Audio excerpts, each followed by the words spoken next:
Hello guys, welcome to catch the code. अब तक हम लोगों ने यहाँ पर ये जाना कि पाइथन अपने आप कैसे एक्सेप्शन को थ्रो या रेज कर रहा था, लेकिन अब हम यहाँ पर अपनी कंडीशन के अकॉर्डिंग एक्सेप्शन को रेज करना चाहते हैं। तो इसके लिए हम रेज कीवर्ड का यूज करते हैं और यहाँ पर हम वही सेम डिवीजन वाला एग्जाम्पल ले रहे हैं जिसे अब तक हम समझते आ रहे थे। अभी तक यहाँ पर क्या हो रहा था कि जब मैं किसी नंबर को 0 से डिवाइड कर रही थी तो Python 0 division error exception raise कर रहा था, लेकिन अब मैं चाहती हूँ कि अगर मैं किसी नंबर को 0 से डिवाइड करूँ तो 0 डिवीजन एरर की जगह अर्थमेटिक एरर एक्सेप्शन रेज हो। कई बार मैं 0 डिवीजन एरर एक्सेप्शन या अर्थमेटिक एरर एक्सेप्शन या वैल्यू एरर एक्सेप्शन या सिर्फ 0 डिवीजन एरर, वैल्यू एरर या अर्थमेटिक एरर बोलूंगी, तो इसमें आप कंफ्यूज मत होइएगा। तो इसके लिए पहले हम यहाँ पर कंडीशन लगाते हैं इफ b इक्वल टू 0 और अपने अकॉर्डिंग एक्सेप्शन रेज करने के लिए हम पहले रेज कीवर्ड लिखेंगे, देन हम उस एक्सेप्शन का नेम जिसे हम रेज करना चाहते हैं। तो यहाँ पर मैं अर्थमेटिक एरर को रेज करना चाहती हूँ, तो यहाँ लिख देंगे हम अर्थमेटिक एरर, देन पैरेंथेसिस और यहाँ से हम अपने डेटा को पास कर देंगे। पैरेंथेसिस को यूज करना और डेटा को पास कराना ऑप्शनल होता है। इसके बाद अब हम अपने प्रोग्राम को रन करते हैं। तो यहाँ पर मैं a की वैल्यू 76 और b की वैल्यू 0 देती हूँ। तो ये देखिए यहाँ पर 0 डिवीजन एरर की जगह अर्थमेटिक एरर रेज हो रही है और यहाँ पर 0 इसलिए प्रिंट हो रहा है क्योंकि यहाँ से मैंने b को पास किया है। इसके बाद मैं यहाँ पर एक और कंडीशन लगाना चाहती हूँ कि अगर b की वैल्यू 1000 से ग्रेटर हो तो रेज हो वैल्यू एरर। तो अगेन मैं यहाँ पर कंडीशन लिखती हूँ if b is greater than 1000 raise value error. और जैसे कि मैंने आपको बोला था कि इसको यूज करना ऑप्शनल होता है, तो इस बार मैं यहाँ पर इसे यूज नहीं कर रही हूँ और अगेन अपने प्रोग्राम को रन कराती हूँ। और a की वैल्यू 456 और b की वैल्यू में मैं 2000 देती हूँ। तो इस बार देखिए यहाँ पर वैल्यू एरर रेज हो रही है और यहाँ पर 2000 इसलिए नहीं प्रिंट हो रहा है क्योंकि यहाँ से मैंने डेटा को पास नहीं किया हुआ है। और इन एक्सेप्शंस को भी हम बिल्कुल वैसे ही हैंडल करते हैं जैसे अब तक हम एक्सेप्शन को हैंडल करते चले आ रहे थे। तो इसके लिए भी हम यहाँ पर ट्राई और एक्सेप्ट ब्लॉक का यूज करेंगे और यहाँ लिख देते हैं ट्राई और इस पूरे पार्ट को ट्राई ब्लॉक के अंदर कर देते हैं और यहां से मैं एक्सेप्ट वाले ब्लॉक को कॉपी कर लेती हूं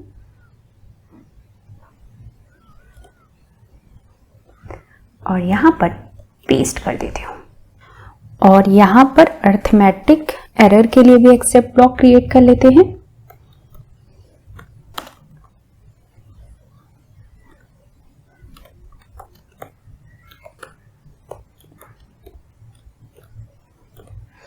और यहां से मैं ये एज ई हटा देती हूँ, यहाँ पर इसकी कोई नीड नहीं है इसलिए, और अपने प्रोग्राम को रन करते हैं। तो पहले a की वैल्यू 768 एंड b की वैल्यू 0 देते हैं। तो यहाँ से अर्थमेटिक एरर रेज हुई जिसे इस एक्सेप्ट ब्लॉक ने हैंडल किया और यहाँ पर e की वैल्यू प्रिंट हो गई। अगेन प्रोग्राम को रन करते हैं और यहाँ पर वैल्यू अब 678 एंड b की वैल्यू हम 2987 देते हैं। तो इस बार यहाँ से वैल्यू एरर रेज हुई इसलिए मेरा इस एक्सेप्ट ब्लॉक का ये स्टेटमेंट प्रिंट हो गया। इसके बाद अब बात ये आती है कि क्या केवल हम बिल्ट इन एक्सेप्शंस को रेज कर सकते हैं? तो ऐसा नहीं है। अगर हम चाहें तो अपने अकॉर्डिंग एक्सेप्शन को एक्सप्लिसिटली डिफाइन करके भी उसे रेज कर सकते हैं और ऐसे एक्सेप्शन को हम यूजर डिफाइंड या कस्टम एक्सेप्शन कहते हैं। और कस्टम एक्सेप्शन को क्रिएट करने के लिए हमें क्लास क्रिएट करनी होती है। लेट सपोज कि मैं यहाँ पर आपको कंडीशन दूं कि अगर b की वैल्यू निगेटिव हो तो रेज हो वैल्यू टू स्मॉल एक्सेप्शन और अगर b की वैल्यू 1000 से ग्रेटर हो तो रेज हो वैल्यू टू लार्ज एक्सेप्शन। यहाँ पर value too small and value too large exception custom exception है। आप अपने अकॉर्डिंग कस्टम एक्सेप्शन का नेम कुछ भी दे सकते हैं। तो इन कस्टम एक्सेप्शन को क्रिएट करने के लिए हम क्लास क्रिएट करते हैं। तो यहां लिखेंगे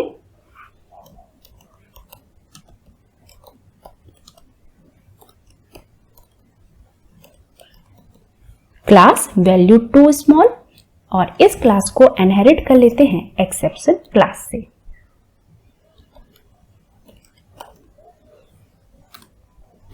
ऐसे ही सेम हम value too large class create करते हैं।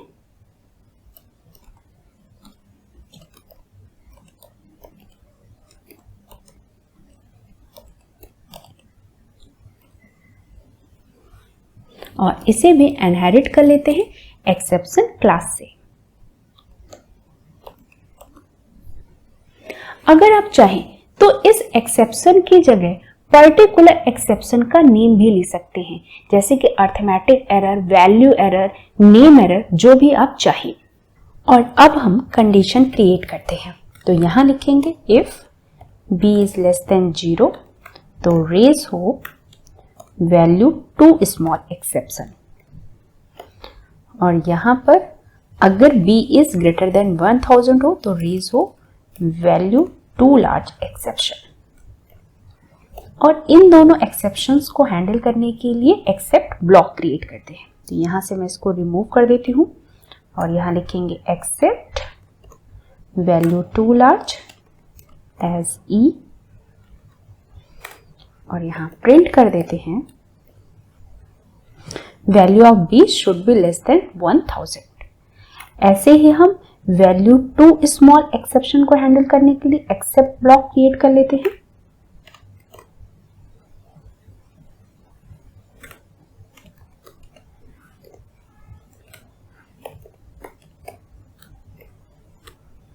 और अब अपने प्रोग्राम को हम रन करते हैं। यहां पर a की वैल्यू में 432 देती हूं, b की वैल्यू -7। तो ये देखिए -7 की वजह से value too small exception raise हो रही है, जिसे ये एक्सेप्ट ब्लॉक हैंडल कर रहा है। इसलिए मेरा ये स्टेटमेंट यहां पर प्रिंट हो रहा है। अगेन प्रोग्राम को रन करते हैं और इस बार मैं वैल्यू a की 456 एंड b की वैल्यू 2543 दे देती हूँ।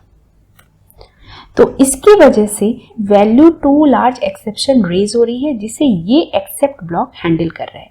इसलिए मेरा यहाँ पर ये स्टेटमेंट प्रिंट हो गया है।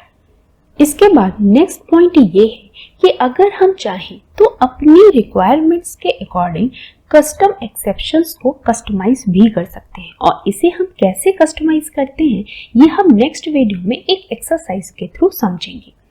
इसके बाद अब मैं अपने वीडियो को कंक्लूड करती हूँ। यहाँ पर हमने ये जाना कि कैसे हम अपनी कंडीशन के अकॉर्डिंग बिल्ट इन एक्सेप्शन और कस्टम एक्सेप्शन को रेज करते हैं। एक्सेप्शन को रेज करने के लिए हम रेज कीवर्ड, देन उस एक्सेप्शन का नेम जिसे हम रेज करना चाहते हैं, देन पैरेंथेसिस और यहाँ से वैल्यू पास करते हैं।